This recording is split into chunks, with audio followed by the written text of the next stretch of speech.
Եթերում քաղաքագետի ամբիոն հաղորդաշարն է, խոսափողի մոտ է քաղաքական վերլուծաբան Միքայել Հաջյանը։ Բարեկամներ, այսօր մենք խոսենք անցյալ տարվա աշնանային ագրեսիայի ընթացքում եւ հետպատերազմյան շրջանում Արցախի բռնազավթված տարածքներում ադրբեջանա-թուրքա-պակիստանյան եւ միջազգային ահաբեկչական խմբավորումների միացյալ ուժերի կողմից իրագործվող մշակութային եղեռնագործության մասին։ Պատմական, հոգևոր եւ մշակութային հուշարձանները, ինչպես հայտնի է, յուրաքանչյուր հանրության ազգային ինքնությունը հաստատող ընդհանրական անձնագիրն են։ Իր հինավուրց պատմության ընթացքում հայ ժողովուրդը եւ մասնավորապես նրա արցախյան հատվածը հեղինակել, արարել, մարդկային քաղաքակրթության գանձարանը համալրել է բազմահազար, ընդ որում բազմատեսակ նյութական արժեքներով։ Պատահական չէ, որ միջազգային գիտական շրջանակներում հայկական բարձրավանդակը, որպես հայ ժողովրդի ազգային պատմական տարածք, շատ հաճախ բնորոշվում է ոչ այլ կերպ, կամ որպես մարդկային քաղաքակրթության օրրան։ Ավաղ այդ անգնահատելի արժեքների մի մասը, չդիմանալով բազմադարյա ժամանակի քննությանը, ոչնչացել է բնակլիմայական պայմանների բացասական ազդեցության ներքո։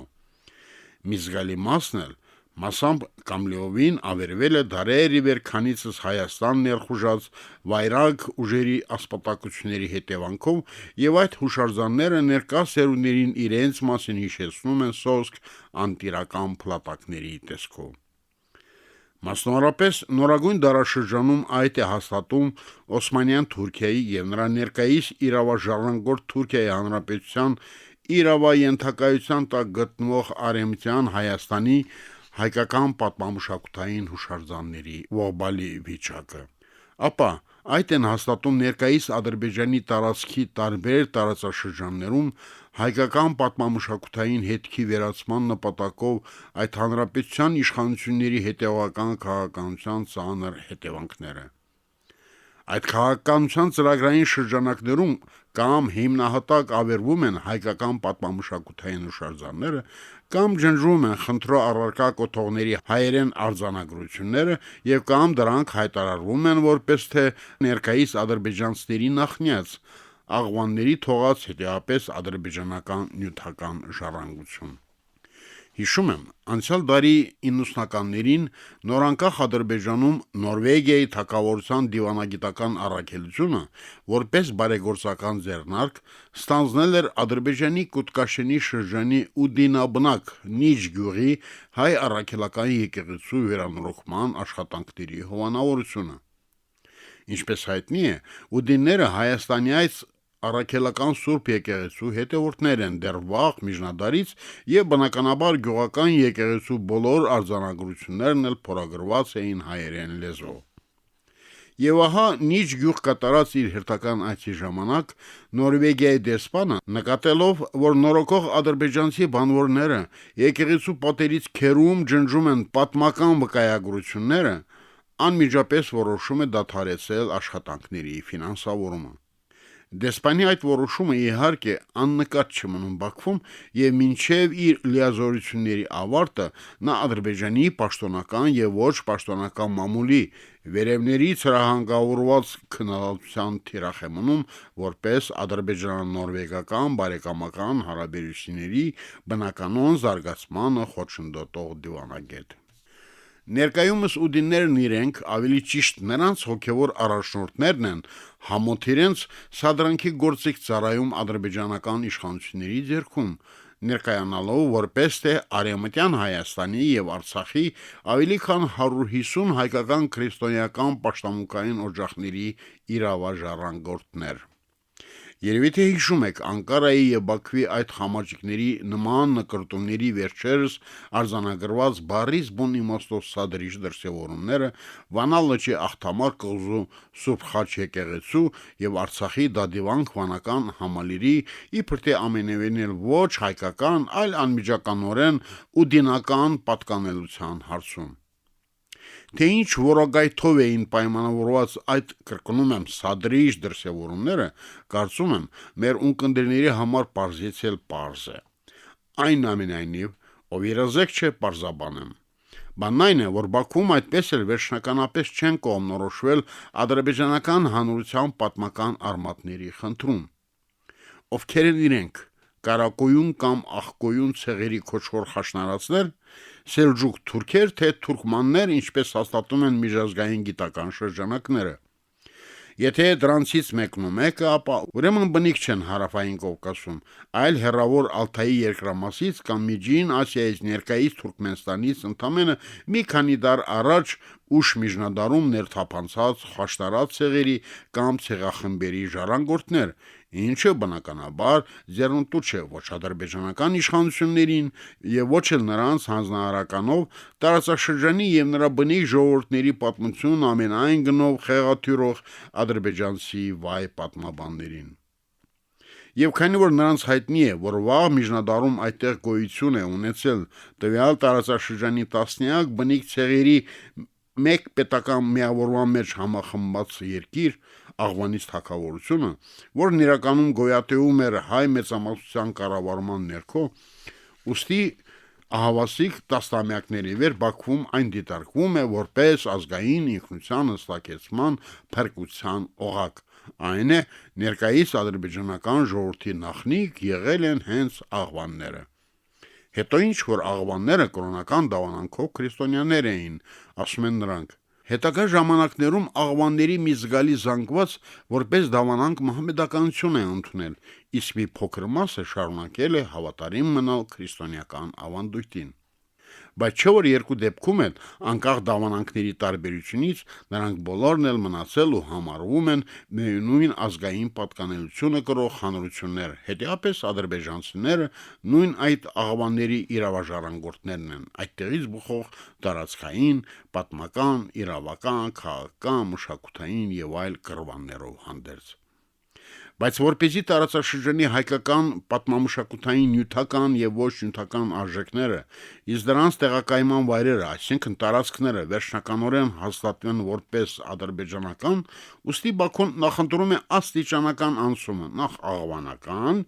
ապա ադրբեջանական հերթակարգով։ Եվ քանի որ քրիստոնյա ուդինները համարվում են պատմական աղվանքի իրավաժառանգորդ ցեղերից մեկը, ուստի այս պահին շեշտադրվում է վերը նշված եւ այլ հայկական պաշտամունքային օջախների, եկեղեցիների ու վանքերի ուդինական ծագումը։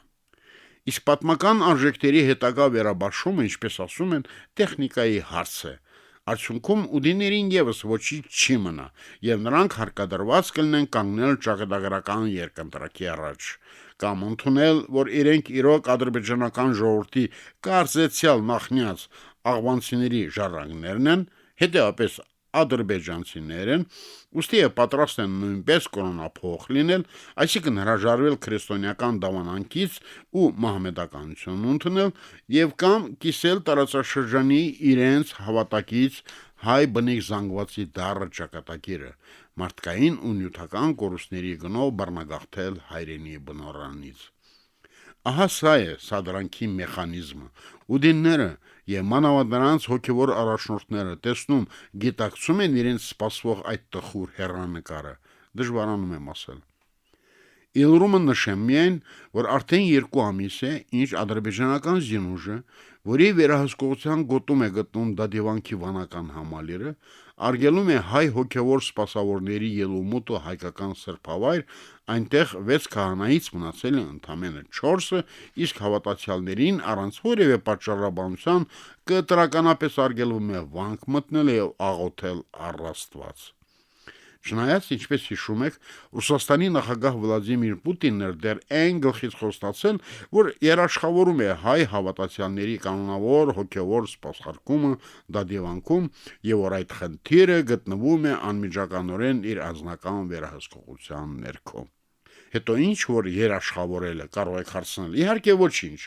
Աշխարհի մեծերի վարքագծի կանոն է երևի խոստանալ ու մոռանալ սեփական խոստումը։ Ինչու պիտի Ռուսաստանի նախագահը բացառություն կազմի։ Արցախյան շարժման, Արցախահայության ազգային ազգագրական պայքարի շնորհիվ Որպես մեր ժողովրդի գլխավոր ձեռքբերումներից մեկը դարձավ այն, որ փաստորեն վերահաս կործանումից եւ անհետացումից փրկեցինք մեր հայրենի երկրի մեծ թվով պատմամշակութային հուշարձաններ, այդ թվում վերահիշյալ Սրբավայրը, Դադիվանքի վանական համալիրը, Շուշիի Սուրբ Ամենափրկիչ Հազանչցոց եւ Սուրբ Հովանես Մկրտիչ կանաչ ժամ եկեղեցիները, Ամարասի վանքը, այլ հոգեվոր եւ աշխարհիկ կառույցներ։ Հայաստանյայց Սուրբ Առաքելական եկեղեցու Արցախի թեմի վերականգնման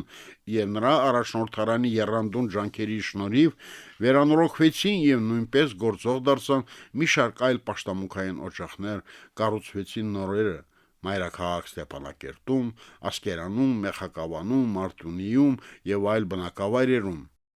Պետության ջանքերով թափ էին առել աշխարհիկ բնույթի պատմական շինությունների վերականգնման ու վերանորոգման աշխատանքները Տիգրանակերտում, Տողում եւ այլուր։ Օգտվելով հարաբերական խաղաղության իրավիճակից, մեր ժողովուրդը փաստորեն վերահաստատում եւ ի ցույց մնացյալ աշխարհի ներկայացնում էր համայն հայության, որպես ազատատենչ ազգային հանրության,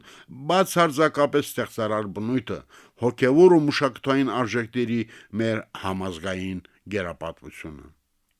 Ավաղ միջազգային հանրությունը չընկալեց ու չգնահատեց արցախցիներից ուղերձը եւ թույլ տվեց, որպեսզի անցյալ տարվա սեպտեմբերի 27-ին Ադրբեջանը Թուրքիայի, Պակիստանի, ինչպես նաեւ Հյուսիսային Սիրիայից, Լիբիայից հավաքագրված միջազգային ահաբեկչության մեծաքանակ ուժերի հետ համատեղ լայնածավալ պատերազմ սանձազերծի իր խաղաղ ինքնաբավ կյանքը կերտող մեր ժողովրդի դեմ։ Թեկուզ նույն այդ միջազգային հանրության համար ի սկզբանե էլ հստակ հասկանալի ու տեսանելի էր, որ այդ պատերազմը ոչ միայն ու ոչ այնքան Ադրբեջանի այսպես կոչված տարածքային ամբողջականության վերականգնման փորձ է ուժի կիրառման միջոցով, այլև 20-րդ դարաշրջին Օսմանյան Թուրքիայի կողմից պետականորեն իրագործված եւ առ այսօր իր իրավական գնահատականը լիովին չստացած հայոց ցեղասպանությունը 100 տարի անց 21-րդ դարաշրջի գրեթե նույն ժամանակահատվածում նաև Ադրբեջանում նույնպես պետականորեն ընդորում դարձյալ անպատիժ կերպով շարունակելու եւ վերջնակետին հասցնելու ձգտում։ Պաստորեն հայ ժողովրդի ցեղասպանությամբ նախորդ դարաշրջին մարդկության դեմ կատարված հանցագործությունը նույն գիշատչական դաժանությամբ ու համատարած թողտվության համարժեք պայմաններում կրկնվում էր հայկական Արցախում։ Կամահրալի ոտնահարելով միջազգային անխտիր բոլոր զսպիչ եւ արգելակիչ օրենքներն ու կանոնները, աղբանոց նետելով տարածաշրջանում գոնե հարաբերական խաղաղության պահպանման եւ Արցախյան հիմնախնդրի Ադրբեջան-Արցախյան հակամարտության բանակցային կարգավորման նողված հեղինակավոր միջազգային կառույցի ԵՀԿ Մինսկի խմբի համանախագահ գերտերությունների Միացյալ Նահանգների, Ֆրանսիայի եւ Ռուսաստանի շուրջ 3 տասնամյա ջանքերի արդյունքները։ Այդ պատերազմի հետևանքներն առավել քան աղետալի էին Արցախի հայության եւ հանձին նրա համայն հայության համար։ Իլրումն վիթխարի տարածքային, մարդկային ու նյութական կորուստների միայն հայ ժողովրդի աջակցության ապավինած ու հերոսաբար մարտնչող Արցախը աշխարհի անտարբեր աչքի առաջ իրականում ենթարկվում էր ոչ միայն էթնիկ զտման, այլև մշակութային ցեղասպանության։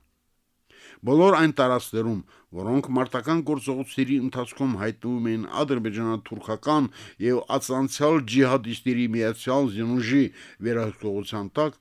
անմիջականորեն ոչնչացվում, հողին էր հավասարեցում արցախայության քրիստոնեական քաղաքակրթության հետքն իր բոլոր դրսևորումներում, սկսած գերեզմանատների շիրմաքարերից ու հանգուցյալների հուշարձաններից մինչև թանգարաններ, եկեղեցիներ ու վանքեր։ Որքան էլ ցավալի հնչի մեր ընկերների եւ անձամբ ինձ համար, այնուամենայնիվ մեր ժողովրդին պատուհասած այդ մշակութային եղերնը հստակ ամբողջական պատկերացնելու համար չեմ կարող խուսափել այդ եղերնագործության ամփոփ վիճակագրական տվյալները ներկայացնելու անհրաժեշտությունից։ Եվ այսպես համաձայն Արցախի մարդու իրավունքների պաշտպանի աշխատակազմի զեկույցի Արցախի դեմ ռազմական ագրեսիայի հետևանքով Ադրբեջանի վերահսկողության տակ են մնացել հայոց պատմության եւ մշակույթի առնվազն 1456 նշանավոր անշարժ հուշարձաններ, այդ թվում 161 վանքերի եւ եկեղեցիներ, 591 խաչքարեր, Տիգրանակերտի, Ազոխի, Նոր Կարմիրավանի, Միրիկի, կերենի հնավայրերն ու բազմաթիվ բերդեր, ամրոցներ, սրբավայրեր եւ այլ հուշարձաններ, նաեւ 8 պետական թանգարաններ, 19311 ցուցանմուշներով, ինչպես եւ Շուշիի գորգերի եւ հայկական դրամի մասնավոր թանգարանները։ Կարելի է եթե ոչ հաստատապես պնդել, ապա թեկուզ ենթադրել, որ աշխարհում կան ժողովուրդներ, ազգային հանրություններ, ում համար երանելի երազանք է ունենալ նման հարուստ մշակութային ժառանգություն, ինչպիսին ողերիմ թշնամու կողմից իսպար ոչնչացման վտանգի ներքո է հայտնվել Արցախի բռնազավթված տարածքներում 44-օրյա պատերազմի ընթացքում։ Իսկ որ այդ վտանգը թվացյալ երևութական չէ, այլ միանգամայն իրական, հարաճուն սպառնալի անշուշտ վկայում են արձանագրված երևույթները թե պատերազմի ընթացքում եւ թե հրադադարից հետո։ Ասվածի ամենացայտուն արտահայտություններն են ադրբեջանական զինված ուժերի կողմից Մեխակավանի Սուրբ Աստվածածի եկեղեցու հիմնահատակ ոչնչացման փաստը։ Այդ մասին, եթե հիշում եք, դեռևս այս տարվա մարտի վերջերին ահազանգել էր BBC-ն քրիստոնեական եկեղեցու արեղծվածային ամհետացումը վերնագրով իր մոտ 5 րոպե տևողությամբ ռեպորտաժում։ Ապա Շուշիի Սուրբ ամենափրկիչ Ղազանչեցոց, երբ Սուրբ Հովանես Մկրտիչ կանաժամ եկեղեցիների դիտավորյալ թիրախավորման ու վանդալիզմի դեպքերը։ Հայրենական մեծ պատերազմում եւ Արցախյան ազատամարտում նահատակված զինվորների անմոռաց հիշատակի նվիրված հուշահամալիրները Շուշիում, Քարինտակում, Մեծ Թաղերում, բարբարոս թշնամու վերահսկողության տակ անցած այլ բնակավայրերում։ Ռուսաստանի նախագահի պաշտոնապես հայտարարված երաշխիքից անկախ իրականում նույնպես սպառնալի վտանգի տակ է դադիվանքի հետագա ճակատագիրը։ Թեկուզ վանական այդ ճկնախ համալիրն առերևույթ վերահսկում են ռուսական խաղաղապահ ուժերը։ Հարց է ծագում, բայց մինչև երբ։ Արդյոք վստահ ենք, որ խաղաղապահ առաքելության սահմանված հնգամյա ժամկետը լրանալուց հետո այդ ուժերը կշարունակեն մնալ Արցախում եւ միջնադարյան հայ ճարտարապետության այդ անզուգական կոթողը հետագայում եւս կանգուն կմնա։ Թե այն նույնպես կդառնա Մեխակավանի հիմնահատակ կործանված Սուրբ Աստվածածի եկեղեցու բախտակիցը։ Նորից եմ շեշտում, Ադրբեջանի կողմից Արցախի բռնազավթված տարածքներում, ինչպես պատերազմի ընթացքում, նույնպես եւ հետ պատերազմյան շրջանում կատարվում է մշակութային եղեռնագործություն, որն արտահայտվում է հայոց հոգևոր եւ մշակութային ժառանգության հանդեպ իրականացվող բարբարոսական գործողություններով, նպատակ հետապնդելով վերացնել Արցախի պատմական հողի վրա հայկական ինքնության հետքերն ու վկայությունները։ Արդյոք մենք հայերս իզորու ենք այդ բարբարոսության դեմն առնել, եւ ոչ միայն մեր բռնազավթված հող հայրենին վերստին ազդագրել խաշնարած վայրակ ցեղերի հավաքածու նույն այդ բարբարոսներից։ Համոզված եմ, որ այո,